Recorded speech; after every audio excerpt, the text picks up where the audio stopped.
Computer. Okay. So, hey, everybody.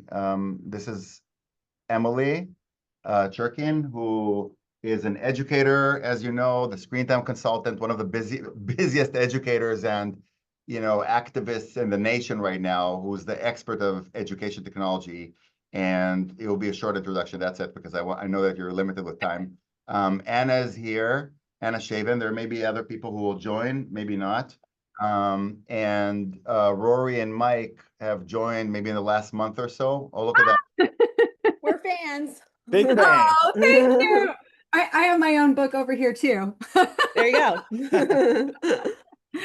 So let me jump right into this. So Rachel and we're all parents in the district, and we are having major issues with the current policies. And I'll just remind you, and then this session is going to be helpful for us because we're trying to figure out what would be the right approach on how to proceed. The situation currently is that we have the policies that allow us to opt out. And just for the record, I very much know that you, Emily, do not necessarily think that opt-out is the best solution. It's a bandage that would allow us, until we figure out the right mechanism, which is basically, ed tech free, or tech ed and not ed tech free, and have computer cards, etc. But in the meantime, that's what we have, because in our district, there's a ton of education technology, a ton, in any way, iPads from K, etc. So what we're trying to do right now is, many of us have started spoken in the last few months in our district to try to change, minimize technology, minimize edtech. And as such, we want to preserve until this is changed, to preserve the right to opt out from the personal school issue devices one-to-one. The school board, the leadership of the school board, for various reasons, are very much against it. And they have started, the superintendent and the two main board members have started basically creating a process to start a new policy and eliminate the two old policies that allow us to do so. We are trying to push back. There's huge, tremendous, people from all over the world that are now interested in what we're doing. But what we're trying to figure out now, and I'll jump right into it, is they are asking us to create some sort of a document of some sort and submit it. We have two basically schools of thought. If we are to submit something, because some of us think we shouldn't be even submitting, but if we are to submit something, we should kind of negotiate with them and say something, that would include, okay, maybe a few hours a day, or a few, 45 minutes per subject per middle school, kind of like find a middle ground a little bit, versus some of us who think that we should be like, ask for what we think is ideal, in an ideal world, how it should look like. And this is kind of like the story, and you can see a lot of people. Dean here, for example, who's on the call, is an educator of high school. He's an amazing, famous math teacher who just retired a year ago, but he's a big activist. Amazing. So I will ask you to start speaking, and then I'll start taking questions from the people. So what are your thoughts when you hear about this? Wait, one clarification point though. The board put together a draft policy that they want to implement, and they've asked us to redline what is a terrible policy. So that was like their specific, just to put a finer point on what you said. So I guess like we could either redline something that's terrible or draft something new. I see. Yeah. Anyway, I just wanted to add that. And then one more thing to Rachel's point is that they're trying to sprinkle some stuff like, look, we're doing, for example, in the new policy, we didn't have a policy of bell to bell. Now we're giving you this policy. So shut up and be happy for what we're giving. Yeah. Right. So, okay, a couple of thoughts. One, it's their job to write policy. It's not your job to write policy. Make them do their job. And if it's worth redlining the entire thing, do that. I don't know. I mean, at this point, it's inexcusable to me that they are trying to compromise or throw you a bone and say, look, we're doing this, when what they're doing is still harmful. So I would put it back on them. And then I think it's still fine to say what you think it should include. I think one thing to be aware of, and maybe I mentioned this in the webinar a couple weeks ago, but it's the rebranding of ed tech as somehow the vegetable of screen time. And that's very different from what these terrible parents are giving their children in the form of entertainment screen time. We in school only provide the good kind. It's only for learning. It's only for educational purposes. We have to ignore all of that noise, because the only thing that you need to keep in mind is that the business model of ed tech companies is the exact same business model of big tech. So if they're giving you arguments about various platforms, swap out the name of that platform for Meta or Snap or TikTok, because the exact same things apply. And the reason I'm harping on that is because that is the problem here. It isn't that there aren't potentially uses of technology in classroom. And again, as Yair said, I believe more than ever we need technology education.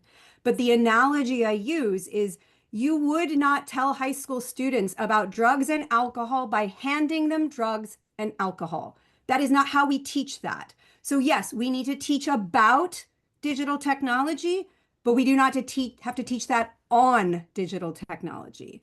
Now, there are probably exceptions. One area of pushback, I don't know if you're getting this, is for learning differences, special ed accommodations. That's the exception, not the rule. I think there are some slippery slopes with that concern me greatly, that I think that is being weaponized against kids who are neurodiverse in a way that is very concerning to me. But that being said, we don't make, again, I always hear my analogies, right?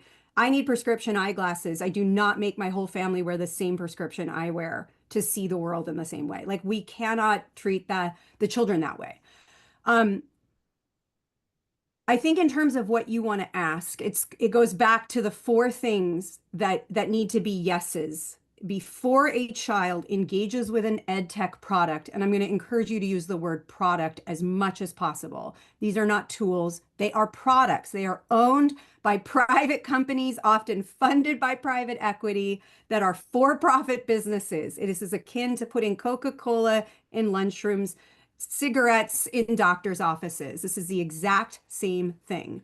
So I would say, again, the four questions: is this effective? We know it is not. Jared's book, which again, I'm assuming you've all heard about if you haven't read, proves it. And even the times when there is some maybe slight benefit, I have to ask, is it worth the expense and the risk of harm that come with it? No, in my opinion. So is it effective? Is it safe? If children can access pornography, if they can chat with strangers, if predators can contact them on school-issued devices, and that is happening, it is not safe. If they can watch unlimited YouTube, it is not safe. If they can game, it is not safe. So it doesn't matter, again, if there's an educational platform in the mix there, and again, educational platform, it's not safe, period. You don't say, well, this is diet cocaine we're handing children. It's cocaine, right? Like, it's not better. Is it safe? Is it effective? Is it legal?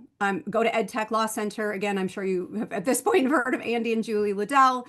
There are lawsuits, numerous lawsuits against data and privacy issues. This is, to me, the least understood, least spoken about.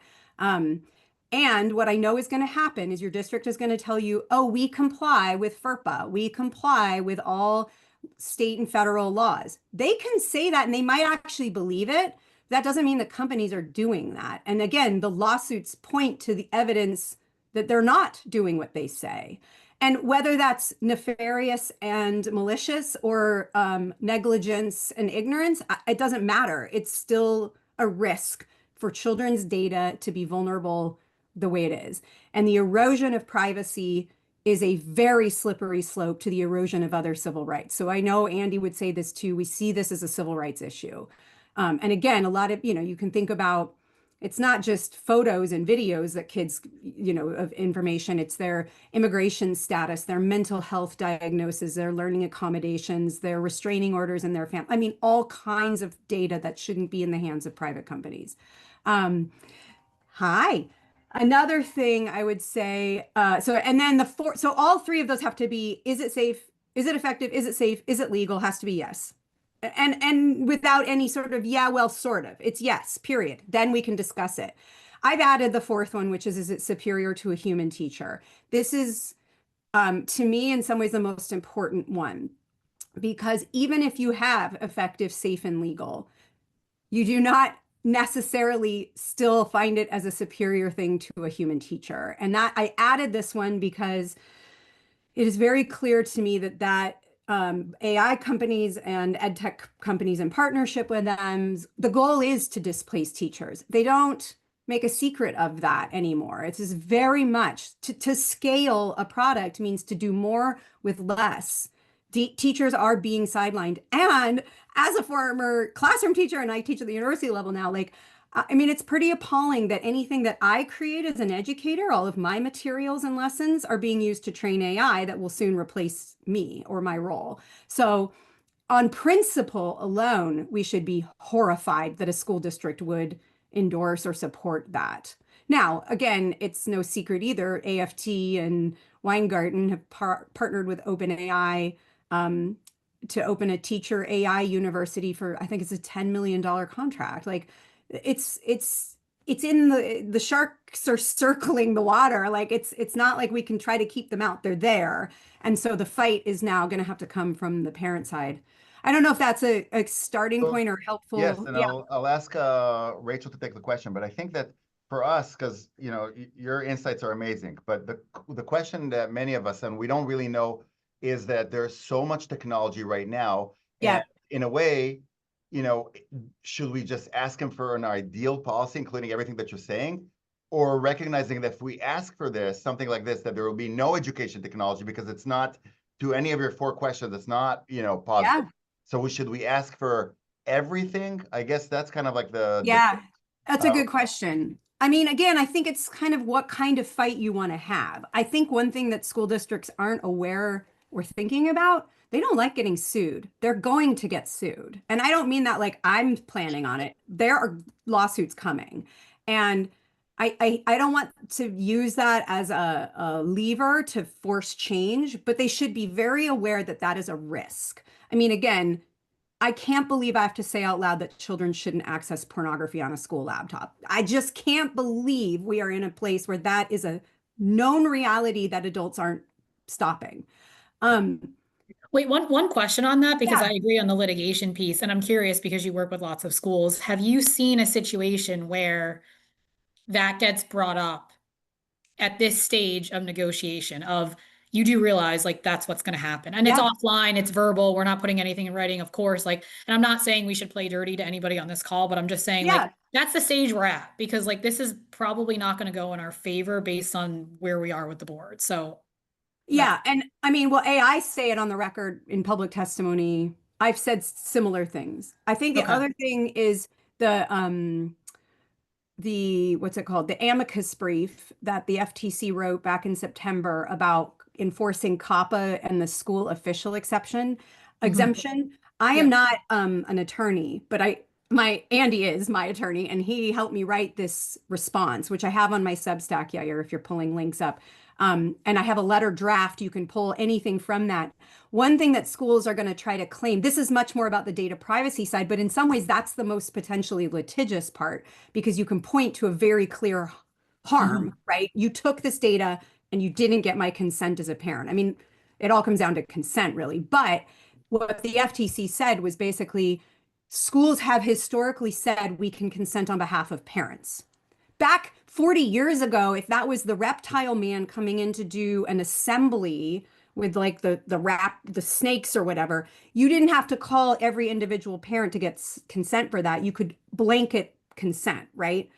Boy, have things changed, right? That's very, very different than 150 unique edtech company products with very unique privacy policies that say varying things, saying, well, we consent on behalf of parents to all of those. So what the FTC amicus brief said was schools need to be really aware that they can't rely on this anymore. And to me, the interpretation of that means schools red flag alert, you can't rely on this. And if you try to, what I think might happen is that the tech companies will sue schools for failing to get consent. Does that make sense? So it's not necessarily going to come from parents even. It's these very savvy tech companies who have money and lawyers who are going to be like, fine, we have to get consent. We'll put that back on the school. So again, like the financial blowout from that is going to be massive because schools don't have, I mean, I'm not here to sue schools. Like, I don't want I that. know. But I don't want kids watching porn either. Like, again, this is just so crazy to me. So, Yeah.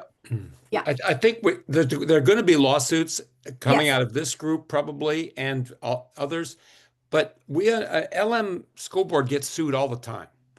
Oh, so maybe They're they're just used to that. they're Yeah. on a lot of special ed cases. I mean, constant drumbeat of special ed cases. Yes. And I've Yes. talked to lawyers actually who work for the school board, and they, it's just part of doing business. They got it in the budget and they deal. Yeah.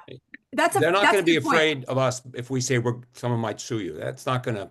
But I do wonder, I don't know how this works for class action or if like mass action, right? Like if there's multiple parties from parents about this is a different top. This is a sort of a new frontier, I think. You're right. I'm in Seattle and I can tell you they have a whole budget line item for lawsuits, especially around special ed stuff. Like that, you're right. That's not new. But these will make headlines in different ways right now. I think that's the other thing. And again, I don't want that to be our like carrot and stick, right? I think again, there's sort of all kinds of mechanisms here that we could rely on. I think, I guess one question too, or something to think about is just along the opt-out piece. Like, we are only asking for opt-out because you've not asked us to opt in, right? Like, it's like, so maybe there is a flip of that language, right? Like, okay, fine. You're saying our kids need this to be educated, which we fundamentally don't agree with. But at the bare minimum, you need to give every parent the privacy policy of every platform and app and product your kid will be using and get assigned consent on each one of them. I mean, in some ways, it's sort of death by paperwork, right? Like, the volume of that will be insane, but that to me, that's the point, right? Like how ludicrous this is. Yeah, I don't know if you there's Rachel has a Oh yeah, question. go Yeah, ahead. just a quick question, because I guess like the timeline, so we're in this window now where we basically have 2 to 3 weeks before the next meeting where they effectively will overturn the right to opt out and put in place this really bad policy. So that's like, it's very dire. And Yes. so what we're trying to decide as a group is, should we lead with this approach of easy wins? Nothing's easy with this board, but like in Yeah. theory, like what are our 3 like fundamental easy wins that they can do? And then put in some kind of task force to work on this longer term and have some accountability for them to commit to that. Or do we say like, we're not going to like negotiate with a terrorist basically, and we're not doing this right now because you're asking for something without, that's not in good faith. I think And so I guess it'd be good. Like, what are those 3 things if you think that's a good approach? And like, what are the 3 fundamental things that you think we need to have in a policy doc? Oh God. I mean, those are great questions. And I think it's sort of a question of, is it like, do you throw lots of small grenades or do you go in with the big one? Like, and again, terrible weapon-based metaphor, but I think there are different strategies here. I think you are in a unique position of having a very fired up parent group that's pretty unified. There's a lot of disparate parent groups in other districts. You seem to be a pretty cohesive, bigger one. So to me, I would lean on that. I feel like I kind of think we're ready for a big one. I have to say, like, I mean, again, I've been doing this for 7 or 8 years. I will tell you the last 6 months have felt so different.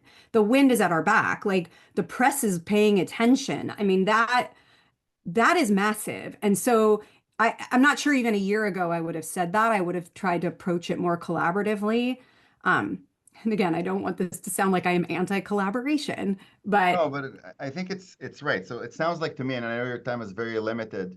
So it sounds to me like you're saying that if we are in the next few weeks or to try to collect our thoughts in the paper, we should not be, 45 minutes here, 45. We should be, our goal is to think about it. No education technology. Yes, education. Yes, technology education and carts, but no education technology. And this, in your opinion, Emily, should be our ask K to 12, like no education technology. yes, pre-K, add pre-K in there because unfortunately they're Yeah, getting but our public schools only have, but until the big question is that came on the group again and again, is that most of our parents, except Dean, most of our parents are, as you can see from Subhashini, are young kids. And we don't have So the question is about high school. Do you think it will be reason like we should ask for no education technology in high school? I mean, I think until it meets the parameters, it doesn't matter how old the kid is. It's still not safe. And I know that saying that is an almost impossible ask because of the ecosystem that these products have created. I mean, look at the Instructure fallout last couple of weeks. They own Canvas, which is like a learning management system. Entire universities were crippled Right. with finals week and grading reports and all that because of the ecosystem. And so again, I take the approach of I don't care if it's going to dismantle the system. The system is broken. It's Yes. not working. It's unsafe. So I saw a question here about like, should we let them have small wins versus demand a community? The only other thing I would say about a community task force and also the small wins, I guess, I don't know. I just go back to like, well, okay, we took the hypodermic needles out of the sand at the playground, but there's still broken glass. Like, I mean, okay, but like, I'm not going to give you a gold medal for just removing the hypodermic needles. Like, that to me is not good enough. And you know, I do think that they're getting educated right now because of you all. So it's not really like an excuse to say we didn't know anymore. And I also worry about the task force. I don't know how this is with you. Seattle does this all the time. They make task forces. People spend hours volunteering their time, present their findings only for them to completely ignore, disregard, or not enforce what's recommended. So again, does it mean you shouldn't? I don't know. Just know that going in. Yeah. And if I may, Emily, I Yeah. think our issue is they're already ignoring our, our reported incidents with our Yes. kids' experience with their devices, as well as all of the facts and all of the science and all the research.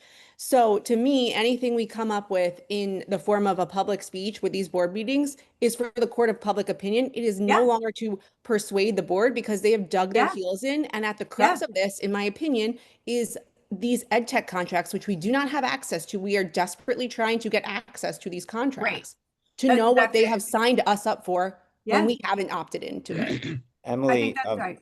Yeah. Emily, just let me, I'm so thankful you're here. Like just a breath of fresh air and a voice of reason. I can't tell you how glad we are to have you. Thank But you. to get to the brass tacks of policy making or like what we should do as a strategy, I think hearing from you, what you're saying is do not give them like these like pats on the back, these they're giving lip service to us.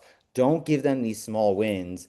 And what we should, however the mechanism is that we do it, we should like create the ideal like Yeah. ed tech free policy, technology education is okay.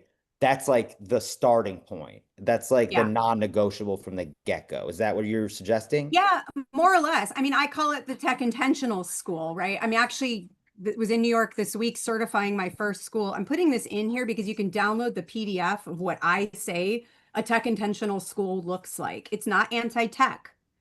It is just tech intentional. It's in alignment with these things. And you can download that PDF and use it as, you know, something to I've had this on my website for a couple of years. It's the first time I've had a school actually follow through on committing to this. So I see that as a big deal. The other thing, sorry if my dog's like nesting over here. I actually wonder, and I don't know, maybe you're already there, but I think you're ripe for a mass refusal, especially like Subashini, is that your name? Is the with the young children and refusing, just outright getting all these incoming kindergarten parents and parents of young kids to say, because I think that's this tipping point of this movement, or these parents of young children who are coming in and seeing, we've left our kids off of iPads for 5 years. You've told us this stuff is dangerous. You're handing it to them in kindergarten.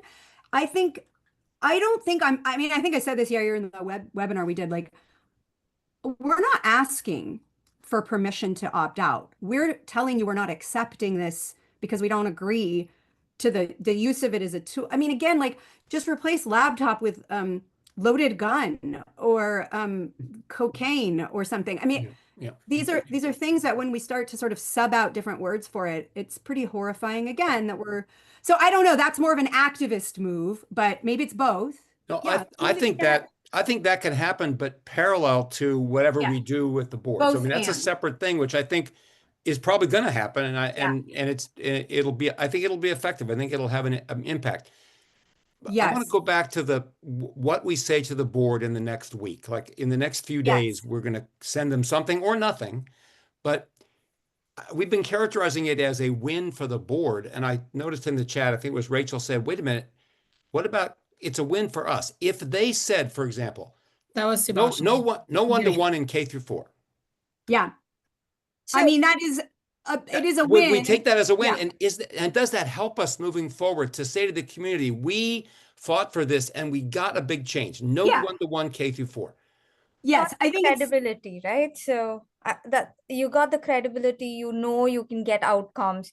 Yes, it's a longer protracted battle, but you're taking the wins. You are Yeah. taking the wins versus getting them, saying, hey, you guys didn't engage us, but look how thoughtful we are. We eliminated iPads for K-1, right?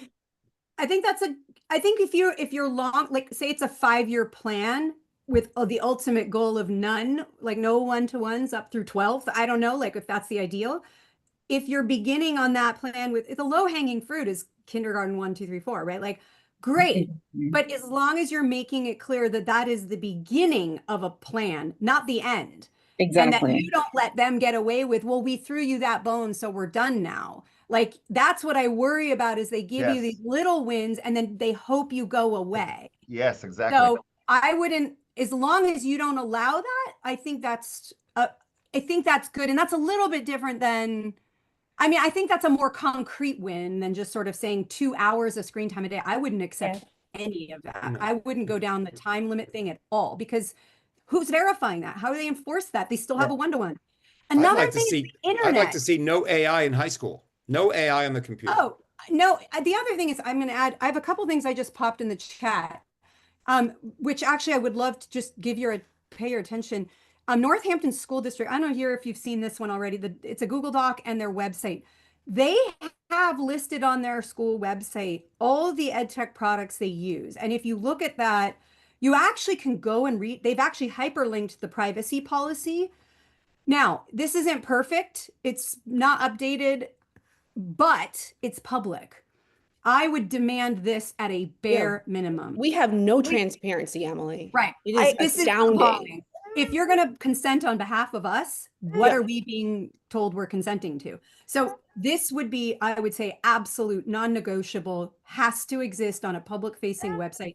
This is an example of it. I don't know how they did it or, what the process was, but they have both that Google Doc and the website itself. And if you look on that Google Doc, you can search up by grade level and the data agreement. This is really interesting. If you start clicking on these data agreements, they're these standardized ones. And once you just spend a couple minutes reading them, they say they collect all this data. So even though the schools are telling you we're not doing that, have they actually looked? Because it's a lot of like, we never collect data except when ... right? And then they go on to name pretty much all kinds of. So that's another one. The other is the fair play. Thanks, Rachel. This is okay. Is the fair play pause? It is inexcusable, again, that an untested, unvetted product is being put in the hands of young children. Like, again, I just go back to like drug testing for medicine. There's no way you would provide an untested drug to young children in a children's hospital and just say, oh, well, we can send it on behalf of parents, or it has potential. Jared is always saying potential is literally what something is not yet. So I don't care. I mean, my dog has potential to be the US president. I mean, I don't think it's going to happen, but there's potential, right? Like, again, we can say all kinds of crazy things, but we need to have the evidence first, especially when we're talking about children. If you want adults to experiment with it, I mean, that hasn't gone really very well either, to be fair, but at least they're adults. So. Well, listen, I know that your time is super, and we took already 30 minutes of your time, so really appreciate it. I think your consensus is that if we are to submit something to them, we should be asking for everything, whatever we think that would be ideal. Yep. And go with that. And, Andy, just FYI, I've been speaking with Andy like every 2 or 3 days because he's very helpful. If we do get to litigation or non-litigation, Andy thinks that what is happening in our school district could be a model for other districts. So we can't compromise on our request when we're submitting Agreed. something. Yeah. I think that's it. Too often parent groups are well-meaning, but not as informed as you are. And I think don't settle. I mean, that again, we're talking about children. This is just to me, like, it's not about how do we, whatever. This shouldn't be something we settle for. We keep the demands high and the pressure high. Any last questions from anybody? Sebastian, Anna? I do. Emily, how have other parent coalitions worked with you in the past? Like what kind of engagements or, Yeah. did you offer? Well, I joke that I am an LLC, but I'm a non-profitable one. And my biggest problem now is my time. I'm trying to write my second book and I have no time to actually do it. So I am kind of hoping to do a bit of a sabbatical this summer to write a book. My friend was like, a sabbatical to write a book? That's not a break. But I do offer like packages. Like, I mean, I put these things on my website and then I never tell anyone about them, but I have like I think I call it coalition consulting. Oh no, I think I just took it off because no one was signing up. It doesn't matter. I mean, at the end of the day, what I was looking for was a group like you that would like hire me to do this kind of thing, like a 30-minute consult here and there. You're clearly first fish in this, and so sometimes it takes that to get going. I just don't have the bandwidth to do it for everybody, and so I want to help everybody, and I'm also not going to be able to if I burn myself out. So Totally. yeah, I mean, I very much appreciate what you're doing, and I want to support you, and I also have to be careful about what I do. Yeah. Well, Emily, can we buy your book for the board members and hand them out at the next meeting? Oh, sure. If you I can get them for you at cost too. It's like $7. No, I was like joking. I Oh. want to hand the books to them Sweet. and make them Yeah. read. And digital delusion and anxious Yeah. generation. I know. And my second book is all about this. It's this movement. I mean, it's all about the ed tech revolution. And so like that's the book I want you to be able to hand to them, but I gotta write it. It's like it's all here and we're gonna write it. We're gonna write it for you. We're gonna do it. Well, I mean, I'll probably want to interview you guys, or at least I'm going to reference the fact that there are movements like you, and that this has been I mean, I think another important thing is like the phone free schools movement has been helpful in getting this conversation elevated. Totally. But this has actually been a parallel fight. I mean, I sued my district in 2019 about an ed tech platform. So like that was a long time ago and everyone thought I was crazy. So it's like, again, this is not new. It's just been hidden. And we're crazy ones. Why would you be anti-tech? And I'm not, for what it's worth. So. Well, listen, we'll be in touch with you. Thank you so much. Keep me posted. You guys are so inspiring. It does give me tremendous heart to know you're out there. So thank you, thank you, thank you. Thank you, Emily. Thank you. Yeah, my privilege. Thanks Thank so you. much. Bye-bye.